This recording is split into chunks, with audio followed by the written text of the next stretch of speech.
Hello dear students, welcome to developmenttutor.com। इस video में मैं आपको बताऊंगा रोटेशनल डायनामिक्स के बारे में, और ये एचएससी का जो हमारा मॉडल पेपर है, सैम्पल पेपर है, उसके बारे में मैं बात करूंगा। तो ये हमारे हैंड में क्वेश्चन पेपर्स है जो कि हमारा रोटेशनल डायनामिक्स का है, और इसमें सर्कुलर मोशन दोनों का कंबाइंड चैप्टर है। तो ये जो एग्जाम्स है उसके बेस्ड में आपको multiple choice questions, very short answers, और उसके बाद आपको 2 मार्क्स का आंसर्स, 3 मार्क्स आंसर्स, और ये 4 मार्क्स के क्वेश्चन जो है किस तरह से आप कर सकते हैं, क्या कंसेप्ट है उसमें, आप कैसे समझेंगे कि क्वेश्चंस किस तरह से लिखना है मुझे। तो मैं आपको वन बाय वन करके एक एक करके मैं बताता हूँ। सो हमारा फर्स्ट क्वेश्चन है, a diver in a swimming pool bends his head before diving it. कह रहे कि जो एक डाइवर है वो in a swimming pool bends his head before diving it. तो ये क्यों ऐसा करता है? Because decrease his moment of inertia. So today is rotational motion,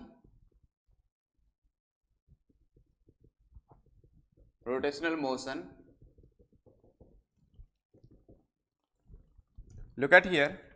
The first question is, a diver in a swimming pool bends his head before diving it. तो इसका answer है हमारा decrease his moment of inertia. So first answer is decrease his moment of inertia. Second question है, the angular momentum of a system of particle is conserved. अब कह रहा है जो एंगुलर मोमेंटम के बारे में बात कर रहा है, जो एंगुलर मोमेंटम कब कंजर्व होगा। तो यहां पे दो चीज याद रखिए, जब ट्रांसलेशनल मोशन होता है और आपसे पूछा जाए जो लीनियर मोमेंटम कब कंजर्व होगा, तो जब एक्सटर्नल फोर्स क्या हो, जीरो। ये कहां पे होता है? जब ट्रांसलेशनल मोशन इन 1D हो, मोशन इन 2D हो। जब रोटेशनल मोशन का बात करेंगे तो वहां पे क्या आएगा? Angular momentum. और एंगुलर मोमेंटम कंजर्व तभी होता है जब नेट एक्सटर्नल टॉर्क क्या हो, मेरा जीरो हो। तो ये क्वेश्चन जो है, the angular momentum of a system of particle is conserved so when no external force acts upon the system, when no external torque act upon the system. तो क्या होगा correct answer? When no external. So आप ऐसे लिख सकते हैं, angular momentum is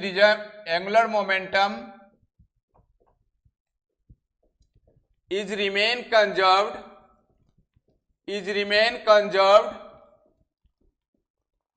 when no external torque is applied. When no external torque is applied on the system. इसका मतलब है जो नेट एक्सटर्नल टॉर्क क्या होना चाहिए मेरे पास? जीरो होना चाहिए। यदि नेट एक्सटर्नल टॉर्क जीरो है तो एंगुलर मोमेंटम क्या होगा? रिमेन कंजर्व्ड होगा। थर्ड क्वेश्चन कह रहा है, stone is tied to one end of a string holding the other end, the string is wild in a horizontal plane with progressively increasing speed if it breaks at some speed because the required centimetre force is greater than the tension. Okay, कोई भी body यदि आपको circular path में move कर रहा है तो किस फोर्स के कारण? सेंटीपिटल फोर्स के कारण। अब कह रहा है सेंटीपिटल फोर्स यदि ग्रेटर होगा तो टेंशन क्या होगा? Sustain by the string. यदि उस फोर्स से, टेंशन से ज्यादा सेंटीपिटल फोर्स होगा तो बॉडी क्या करेगा? ब्रेक कर जाएगा। So answer, the required centripetal force is greater than the tension sustain by the string. Fourth question कह रहा है हमारे पास, the moment of inertia of a circular loop of radius r at a distance of r/2 around a rotating axis parallel to horizontal diameter of the loop is। Circular loop है। Circular loop हम लोग ring को बोल सकते हैं, और ring का जो मोमेंट ऑफ इनर्शिया होता है वो हाफ mr² होता है, mr² होता है परपेंडिकुलर टू द एक्सिस। अब ये कह रहा है कि the moment of inertia of a circular loop of radius r। ये देखिए, ये हमारा एक सर्कुलर लूप है, ये O हमारा सेंटर है और ये हमारा रेडियस R है। कह रहा है at a distance of r/2 around a rotating axis parallel to horizontal diameter of the loop is. तो पहले समझिए बात को, ये mr² किसके अबाउट होता है? तो परपेंडिकुलर टू द प्लेन होता है। यदि z एक्सिस के अबाउट कितना होता है? mr²। यदि मैं इसके पैरेलल ये हमारा आई ऑफ एक्स है और ये हमारा आई ऑफ वाई है। तो from perpendicular axis theorem can I write, from perpendicular axis theorem, perpendicular axis theorem I of Z is equal to I of X plus I of Y. अब I of Z कितना है हमारा, तो M R square है, और ये I of X plus I of X ही कर देते हैं क्योंकि I of X is equal to I of Y होगा। So this M R square is equal to 2 times of I of X, this I of X is equal to what, M R square upon 2। ये क्या हो गया मेरा moment of inertia about the X axis. Now यदि ये हमारा moment of inertia about the X axis है M R square by 2, तो मुझे बोला गया है जो r बाई 2 डिस्टेंस पे कितना होगा मोमेंट ऑफ इनर्शिया। अब ये लाइन और ये लाइन क्या दिख रहा है आपको, पैरेलल। सपोज ये हमारा ए बी लाइन है और ये हमारा सी डी लाइन है, तो हम क्या करेंगे, I of C D is equal to I of A B plus M H square, right ना। ये डिस्टेंस कितना दिया हुआ है r by 2, so I can write r by 2 का होल स्क्वायर। क्या होगा, ये आई ऑफ ए बी कितना होगा, मेरे पास ऑलरेडी दिया हुआ है M R square by 2 plus M into R square upon 4, कितना होगा ये 2 और 4 का LCM 4, this is 2 M R square plus M R square, it becomes what 3 upon 4 M R square, कितना होगा answer 3 by 4 M R square. तो देखिए ये है 3 बाई 4 एम आर स्क्वायर। तो आपको इसमें दोनों ही फॉर्मूला लगाने हैं, परपेंडिकुलर एक्सिस थ्योरम का, पैरेलल एक्सिस थ्योरम का। तो परपेंडिकुलर एक्सिस थ्योरम होता है I of Z equal to I of X plus I of Y, और जो पैरेलल एक्सिस होता है वो होता है I of C D equal to I of A B plus M H square. Next sum देखिए, क्वेश्चन नंबर 5 कह रहा है 500 kg car takes a round turn of radius 50 metre with a velocity 36 kilometre per hour, the centripetal force, तो कुछ नहीं, centripetal force equal to M V square by R. तो कितना M है यहाँ पे 500 kg है और v हमारा कितना होगा। अब एक चीज ध्यान दीजिए, ये जो 36 किलोमीटर पर आवर है इसको मैं मीटर पर सेकेंड में चेंज करना चाहता हूं, तो 36 इंटू 5 अपॉन 18 कितना हो जाएगा ये 20। सो 20 का square divide by radius, radius कितना दिया हुआ है तो 50 metre, so that is the 50, कितना हो जाएगा आंसर 500 इंटू 20 का स्क्वायर इज 400 डिवाइड बाय 50, तो कितना हो गया answer 400 into 10, 1 second, 500 kg into M V square 36 into 5 upon 18, so 18 into 2, sorry यार ये 10 होगा, ये 10 का स्क्वायर कितना हो गया ये 100, सो 100 इंटू 10 इज 1000 न्यूटन, कितना आंसर आ गया 1000 न्यूटन। बहुत ही सिंपल है। सेंटीपिटल फोर्स किस फोर्स को बोलते हैं, ऐसे फोर्स जो कि सर्कुलर मोशन में सबसे बड़ा इंपॉर्टेंट चीज है। यदि कोई बॉडी सर्कुलर पाथ में मूव कर रहा है तो कौन सा फोर्स होगा, सेंटीपिटल फोर्स होगा। लेकिन centripetal force is not a new kind of force, this force is provided by someone like tension, gravitation, electrostatic force of attraction. ये एक नया फोर्स नहीं है, ये फोर्स कोई ना कोई इसको फ्रिक्शन ये प्रोवाइड करता है इसको, सो दैट की बॉडी क्या हो तो सर्कुलर पाथ पे राउंड कर सके। नेक्स्ट सम देखिए,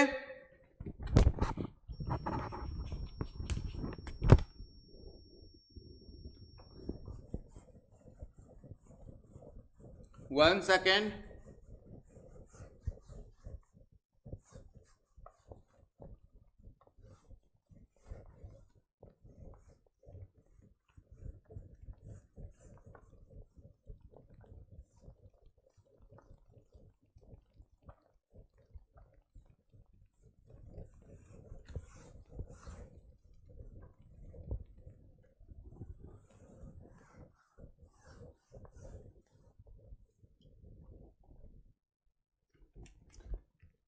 A cyclist riding a bicycle at a speed of 14√3 meter per second इस स्पीड से क्या कर रहा है, वो राइड कर रहा है।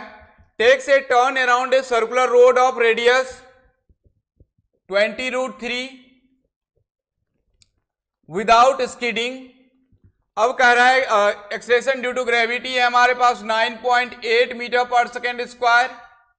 What is the inclination to the vertical? तो रेडियस दिया हुआ है, वेलोसिटी दिया हुआ है, तो थीटा इक्वल टू क्या करेंगे, tan inverse v square upon rg। So this is what tan inverse v square कितना है 14√3, तो 14√3 इंटू 14√3 डिवाइड बाय रेडियस कितना दिया हुआ है, तो रेडियस दिया हुआ है 20√3 इंटू ग्रेविटी कितना दिया हुआ है, तो 9.8। अब ये √3 से √3 कैंसिल हो जाएगा और tan inverse 14√3 into 14 upon 20 into 20 into √3, it's not √3 into √3 है,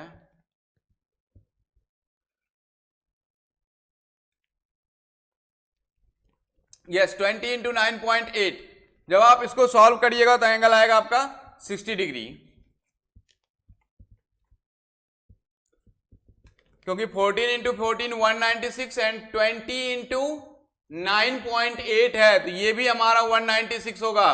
तो ये सारे कट जाएंगे और tan इनवर्स √3 बच जाएंगे, तो ये एंगल कितना आएगा 60 डिग्री। एंगल कितना आएगा 60 डिग्री। अब कह रहा है string of length L fixed on one in carriage of A mass m at the other, the string makes 2/5 revolution per second around a vertical axis through a fixed and the tension in the string। तो mv square by r लगा दीजिए, v को 2πn ले लीजिए, तो ये question हो जाएंगे। वेरी शॉर्ट आंसर में देखिए, find the radius of gyration, find the radius of gyration of a uniform disk about an axis perpendicular to its plane and passing through its center। हमें क्या क्वेश्चन पूछ रहा है, कह रहा है कि जो रेडियस ऑफ जायरेशन बताना है ऑफ ए यूनिफॉर्म डिस्क का about an axis perpendicular to its plane and passing through its centre. तो डिस्क कितना होता है हमारा, और मोमेंट ऑफ इनर्शिया होता है हाफ mr²। ये कहां पे होता है, तो डिस्क का परपेंडिकुलर पे। और find the radius of gyration of a uniform disc about an axis perpendicular to its plane and passing through its centre. So okay, so I equal to हमारा m k² होता है, so half mr² is equal to mk², mm got cancel, k² is equal to r² upon 2, this k equal to r upon √2, this k is equal to r upon √2। ये हमारा क्या है, तो radius of gyration है। Does the angle of banking depend on the mass of the vehicle? Very short answer में देखिए क्या है, ये कह रहा है क्या जो एंगल ऑफ बैंकिंग है वो डिपेंड करेगा व्हीकल के मास पे। तो देखिए क्या होता है, tan थीटा इक्वल टू होता है v स्क्वायर अपॉन rg, और ये थीटा इक्वल टू होता है tan inverse v square upon rg। तो इसमें कहीं पे भी मास इन्वॉल्वमेंट नहीं है, इसके कारण क्या होगा, आइदर वो ट्रक लेके जाए या कार लेके जाए या साइकिल लेके जाए, एंगल ऑफ बैंकिंग जो है वो मास पे डिपेंड नहीं कर रहा है। During ice ballet while in the outer rounds why do the dancer outstretch their arms and legs? तो ये इसलिए करता है कि उसका एंगुलर मोमेंटम रिमेन कंजर्व्ड रहे, इसके कारण इसके लिए वो लोग करते हैं इस तरह से।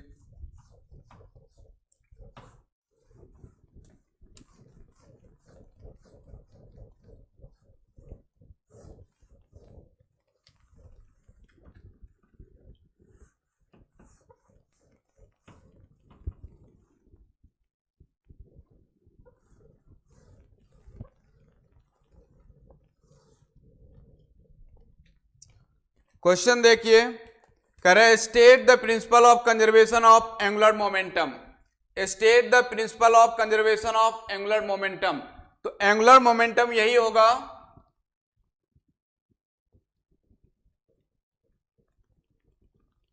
When external torque is equal to 0। Condition क्या है, net external torque is equal to 0, angular momentum remain conserved. Angular momentum क्या रहेगा, रिमेन कंजर्व्ड। इतना बात लिखना है। I1 ω1 is equal to I2 ω2, or you can write L equal to constant. Two bodies have their moment of inertia I and 2I respectively about their axis of rotation. If their kinetic energy of rotation are equal, then what is the ratio of their angular velocity? कह रहा है दो bodies है और दोनों का moment of inertia दिया हुआ है I और 2I about their axis of rotation. If their kinetic energy of rotation are equal, then what is the ratio of their angular velocity. तो एक पहला बॉडी का हाफ काइनेटिक एनर्जी दोनों का इक्वल है, so half I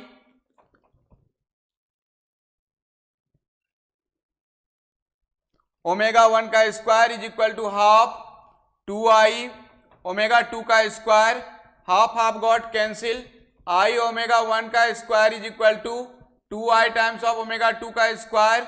I got cancel. Omega 1 का square is equal to 2 times of omega 2 का square. Omega 1 का स्क्वायर अपॉन ओमेगा 2 का square is equal to 2 upon 1. So that is what 2:1. तो अब जो है ओमेगा 1 अपॉन ओमेगा 2 बोला है, तो कितना होगा ये √2:1 होगा. कितना होगा ये √2:1.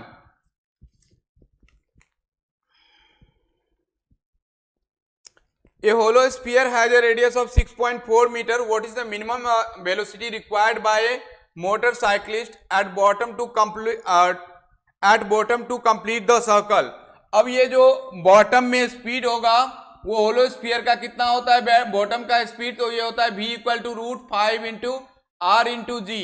तो ये देखिए v equal to √5 into r into G, तो 5 इंटू r कितना है हमारा 6.4 और g कितना है हमारे पास 9.8. जब आप सबको मल्टीप्लाई करेंगे तो क्या होगा ये 5 इंटू 64 इंटू 98 डिवाइड बाय 100, और ये कितना होगा 1/10 root of 5 into 64 into 98.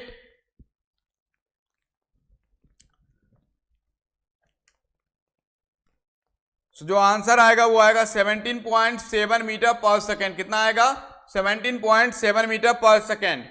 7 question देखिए क्या कह रहा है. A bend in level road of radius 100 metre. Radius दिया हुआ है अपने को 100 मीटर और कह रहा है find the maximum speed with a car turning this bend में have without skidding if the coefficient of friction between the tyres and the road. तो v इक्वल टू होता है formula root mu into r into G. तो mu हमें दिया हुआ है, कितना दिया हुआ है, तो म्यू दिया हुआ है हमारे पास 0.8, रेडियस दिया हुआ है हमारे पास 100 और हमारा 9.8 दिया हुआ है. तो ये कितना हो जाएगा 8 इंटू 100 इंटू 98 डिवाइड बाई 10 और ये आंसर होगा 28 मीटर पर सेकेंड. मैक्सिमम स्पीड कितना होना चाहिए 28 मीटर पर सेकेंड होना चाहिए. यदि इस स्पीड से ज्यादा से जाएगा तो क्या होगा, व्हीकल जो है वो स्कीड कर जाएगा.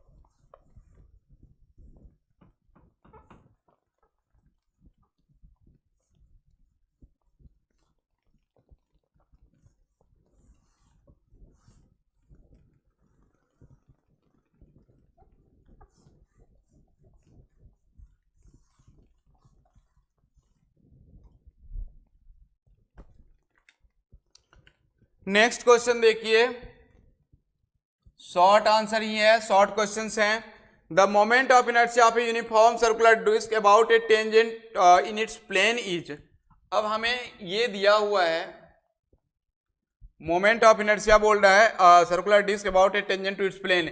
इसके अबाउट दिया हुआ है मोमेंट ऑफ इनर्शिया और कितना दिया हुआ है, तो इसके अबाउट दिया हुआ है हमारे पास I2 दिया हुआ है हमारे 5/4 mr स्क्वायर.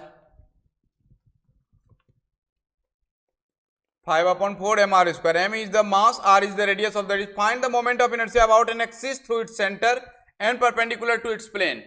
तो ठीक है, मुझे सबसे पहले इसके अबाउट चाहिए, आई ऑफ एक्स चाहिए, और मैं इसको मान लेता हूं I1. So can I write this I2 is equal to this radius is R here, so this I2 is equal to I1 plus M into R square. So this I2 equal to I1 plus MR square. Now this I1 is become, I2 हमारे पास है 5/4 MR square is equal to I1 plus MR square. So I can write 5/4 MR square minus MR square is equal to I1. So 5 MR square minus 4 MR square divide by 4 is equal to what? I1. और ये जो I1 है वो हमारा क्या है? Diameter है. So that is what? MR square upon 4. ये हमारा I of X आया है क्योंकि I1 ही हमारा है. तो यदि I of X इतना है तो I of Y भी कितना होगा? MR स्क्वायर बाय 4 होगा. So this I of Z is equal to I of X plus I of Y. So this I of Z is equal to 2 times of I of X. Now this I of Z equal to what? 2 times of MR square by 4, that is what? 2 2 जा 4. So this I of Z equal to what? MR square upon 2. ये हमारा moment of inertia है perpendicular to the axis. यदि कोई disc है और उसका Z axis के अबाउट कितना होगा तो यही होगा MR स्क्वायर अपॉन 2.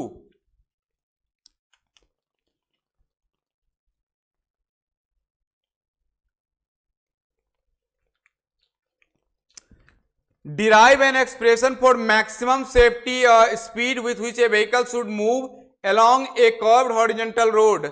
अब देखिए, यदि कर्व्ड हॉरिजॉन्टल रोड का बात कर रहा है तो F ऑफ S यहां पे लगेगा mu S into N, friction force होता है, और ये N इक्वल टू होता है हमारा N इंटू जी. तो F ऑफ S क्या होगा मेरा? म्यू M इंटू जी. और ये जो फ्रिक्शन फोर्स है ये क्या प्रोवाइड करेगा? Centripetal force. So this mv square upon r is equal to mu times of M into G. M got cancel. v square upon r is equal to mu into G. This v square is become mu into r into G. This v equal to root of mu R G. ये हमारा velocity हो जाएगा. ये हमारा maximum speed होगा safety के लिए. इससे ज्यादा स्पीड से जाएगा तो स्किड हो जाएगा vehicles. The moment of inertia of a body about A given axis. अब इस क्वेश्चन को देखिए, क्वेश्चन नंबर 4 कह रहा है the moment of inertia of a body about A given axis is, दिया हुआ है हमारा 1.2 kg मीटर स्क्वायर. ये क्या है? हमारा मोमेंट ऑफ इनर्शिया दिया हुआ है. Initially the body at rest, so omega naught is become what? 0. For what duration and angular momentum of 25 radian per second. So alpha दिया हुआ है हमारा 25 radian per second square. Must be applied about the axis in order to produce rotational kinetic energy. तो kinetic energy कितना है हमारे पास? 1500 joule है. तो मैं क्या करूंगा यहां पे? Omega is equal to omega naught plus alpha times of T. So alpha is equal to omega minus omega naught upon T. तो यहां से ओमेगा हमारे पास है, ओमेगा कितना है हमारे पास? तो omega 1.2,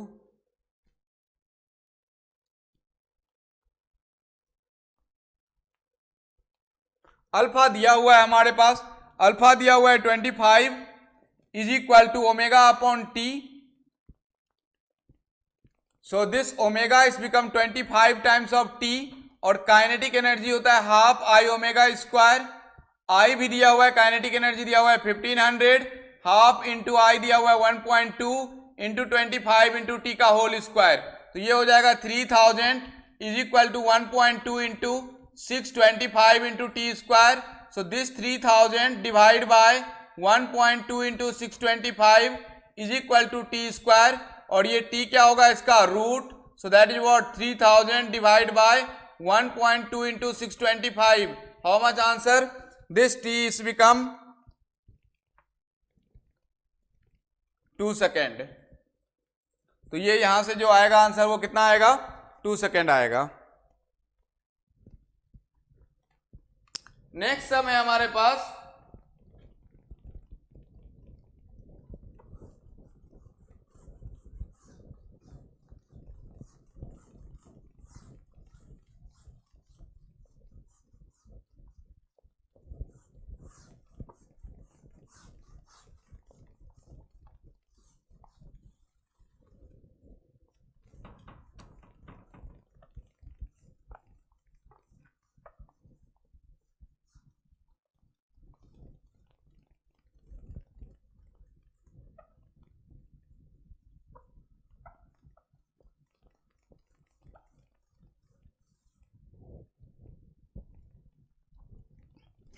Next is a bucket containing water is tied to one end of a rope 5 meter long and it's rotated in a vertical circle about the other end. Find the number of rotation per minute in order that the water in the bucket may not spoil. तो क्या करेंगे, सबसे पहले top most point पे velocity कितना होता है, root ji into are. अब ये दिया हुआ है मेरा, कितना दिया हुआ है, तो जी हम ले लेते हैं अभी थोड़ा 10 इंटू रेडियस दिया हुआ है 5, तो बी इक्वल टू हो गया root 50, that is what 5 root 2. अब कह रहा है vertical circle about the other in, find the number of rotation per minute in order that the water in the bucket में नॉट स्पॉइल. ओके, और v equal to होता है r into omega, so omega equal to हो जाएगा v upon r, that is 5 root 2 divide by 5, ये हमारा हो गया ओमेगा इज बिकम रूट 2, और ओमेगा इक्वल टू होता है 2 पाई n, सो ये हो जाएगा हमारा 2 pi n equal to root 2, so n equal to root 2 upon 2 into pi into 60, क्योंकि एक मिनट में 60 सेकेंड होते हैं, so that is what root 2 divide by root 2 into 3.14 into root 2 into 60. तो अब रूट 2 कैंसिल, कितना हो जाएगा ये 60 अपॉन 3.14 इंटू रूट 2. अब यदि आप देखेंगे तो n इक्वल टू आ जाएगा मेरा आंसर 13.37 रिवॉल्यूशन पर मिनट. कितना आएगा 13.37 रिवॉल्यूशन पर मिनट, मीन्स एक मिनट में ये 13.37 रिवॉल्यूशंस ये करेगा, रोटेट करेगा. 6th क्वेश्चन कह रहा है, this is the question 5th. 6th question कह रहा है हमारे पास ए बॉडी वेगिंग 0.5 kg, तो मास दिया हुआ है हमारे पास 0.5 kg और is tied to a string in projected with a velocity of 10 meter per second. So this velocity is become 10 meter per second.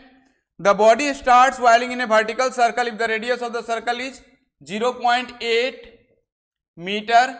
Find the tension in the string when the body is at the top of the circle. तो जो tension होता है वो होता है m upon r into u square minus 5 into R into G. तो अब सब कुछ दिया हुआ है मेरे पास, 0.5 डिवाइड बाई 0.8, यू स्क्वायर 10 का स्क्वायर 100 माइनस 5 इंटू 0.8 इंटू 10, तो ये कितना हो जाएगा हमारा 5 upon 8 into 100 minus 5 into 8 into 10 divide by 10, तो ये हो जाएगा हमारा 5 upon 8 into 100 minus 40, so this is what 5 upon 8 into 60, और ये हो जाएगा 1 second you square 1 second you.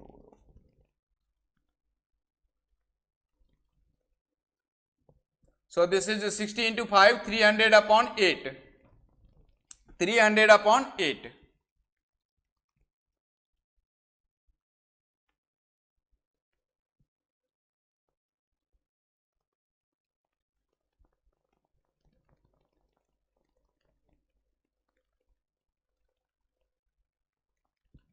So this is the answer. Tension is become 300 upon 8.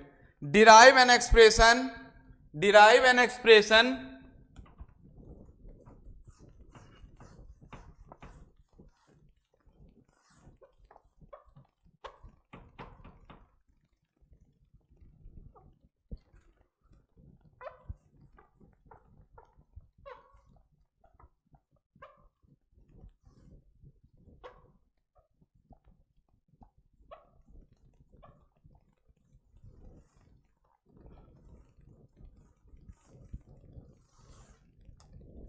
Question कह रहा है derive an expression for kinetic energy of A rotating body with uniform angular velocity. Means आपको एक rigid body बताना है, m1, m2, m3, mn, और यहां से इसका velocity v1, v2, v3, vn, सारे का radius different r1, r2, r3, rn. अब काइनेटिक एनर्जी क्या होता है, तो काइनेटिक एनर्जी होता है half m v1 square plus half m1 v1 square plus m2 v2 का square plus half m3 v3 का square plus half mn vn का square. Now look at here, this v1 is become r1 into omega, v2 is become r2 into omega, and this v3 is become r3 into omega, this vn is become rn into omega. क्या करेंगे, सब सारे kinetic energy को हमें add करना है. So half m1 r1 omega का square plus half m2 r2 into omega का whole square plus half mn rn omega का होल स्क्वायर. अब क्या होगा, तो half omega square is common, m1 r1 का स्क्वायर प्लस m2 r2 का square plus mn rn का square. ये क्या है हमारा, half omega square summation mi ri का square i equal to 1 to i equal to n, और ये क्या हो जाएगा हमारा half i into omega square, क्योंकि ये क्या है हमारा सम ऑफ मोमेंट ऑफ इनर्शिया है. ईच पार्टिकल का जब हम ऐड करेंगे तो नेट मोमेंट ऑफ इनर्शिया हमारा i मिल जाएगा. तो ये इतना इजी है, लेकिन आपको ऐसे नहीं लिखना है, ये तो स्क्रीनशॉट है, आपको थोड़ा पॉलिश करना है. उसमें आपको हर एक चीज को लिख के दिखाना पड़ेगा. Let m1 is the mass 1, m2 is the mass 2, v1 is the linear velocity, omega is the everywhere. Omega क्या है हमारा, एंगुलर वेलोसिटी सेम है, लेकिन लीनियर वेलोसिटी क्या है हमारा, अलग अलग है. So v1 equal to r1 into omega. यहाँ पे v1 v2 vn तो अलग है, लेकिन उनके एंगुलर वेलोसिटी क्या है, सेम है. तो ये सारे चीज आपको पेपर में लिखने पड़ेंगे. Obtain an expression for torque acting on A rotating body with constant angular acceleration. Same है यहाँ पे भी. आप देखिए अभी ये कोई बॉडी इस तरह से दिया हुआ है और बोल रहा है मुझे टॉर्क के लिए, तो हमारा ये बॉडी सपोज m1 है और ये r1 डिस्टेंस है, v1 वेलोसिटी है, यहाँ पे बॉडी m2 है, r2 v2 वेलोसिटी है, r2 पे है, mn है हमारा, vn स्पीड है और r3 है. तो यदि टॉर्क का बात करें तो टॉर्क क्या होता है मेरा, vector r cross vector f. तो मैं सबसे पहले फोर्स निकालूंगा.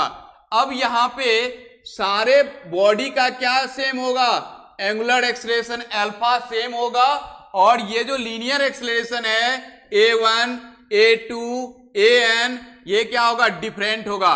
तो मैं जब f1 निकालूंगा तो आई can right m1 into a1, f2 हम क्या लिख सकते हैं, m2 इंटू a2, और fn क्या लिखूंगा मैं, mn इंटू an.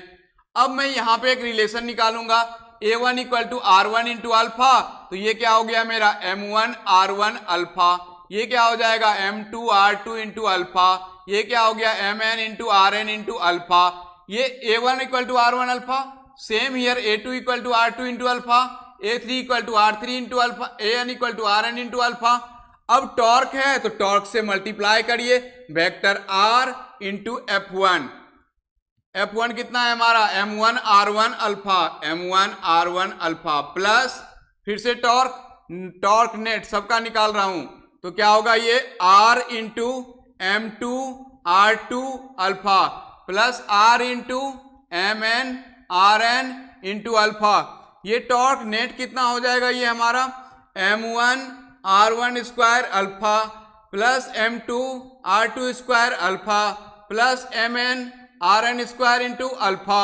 ये क्या हो गया हमारा, अल्फा इज कॉमन, लिख देंगे यहाँ पे m1 r1 का स्क्वायर प्लस m2 r2 का square plus dot dot dot mn rn का स्क्वायर. तो ये क्या हो जाएगा हमारा I into alpha, this is the net torque. ये क्या हो गया हमारा, torque equal to I into alpha, this is the net torque.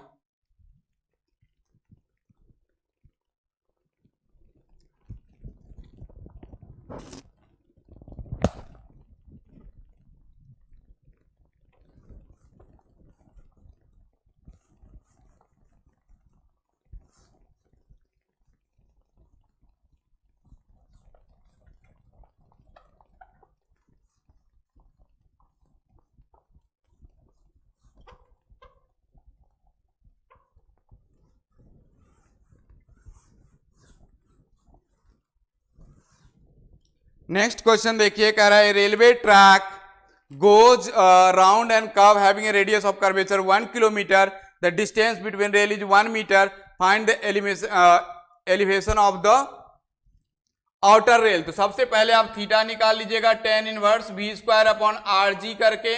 तो भी दिया हुआ है 36, तो ये हो गया हमारा 10 इनवर्स 36 को क्या करेंगे 5/18, so that is what 10 metre पर सेकेंड।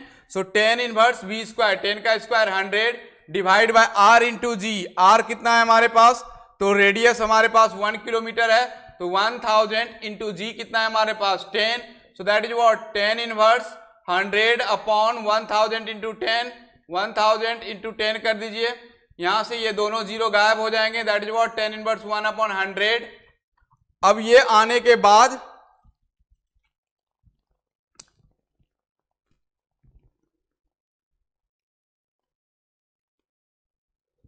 H इक्वल टू होता है हमारा L साइन थीटा, तो ध्यान दीजिएगा यहां पे L इंटू साइन थीटा होता है, राइट। सो L जो है हमारे पास बिटवीन द रेल्स 1 दिया हुआ है, और यहां से साइन थीटा निकालना है, तो 10 इनवर्स है, so it means 10 theta equal to 1/100 है, राइट। सो इस opposite and this is the adjacent, तो हाइपोटेनियस हो जाएगा रूट ऑफ 100 का स्क्वायर प्लस 1 का स्क्वायर, तो कितना होगा ये 100 का स्क्वायर 10,000, मीन्स ये 100 ही रह गया, so that is what L into sine theta equal to opposite upon hypotenuse, तो अपोजिट कितना है हमारे पास 1, हाइपोटेनियस हमारा 100, so that is what 1/100 is become 1 upon जो भी आएगा उसको हम लोग क्या करेंगे, तो सेंटीमीटर में कन्वर्ट करना है, तो 100 से फिर मल्टीप्लाई कर देंगे, दैट इज 1.02 सेंटीमीटर। बेसिकली ये हमने एग्जैक्ट नहीं लिया है, लेकिन हम अप्रोक्सीमेट लिए, तो 1.02 सेंटीमीटर इज करेक्ट आंसर।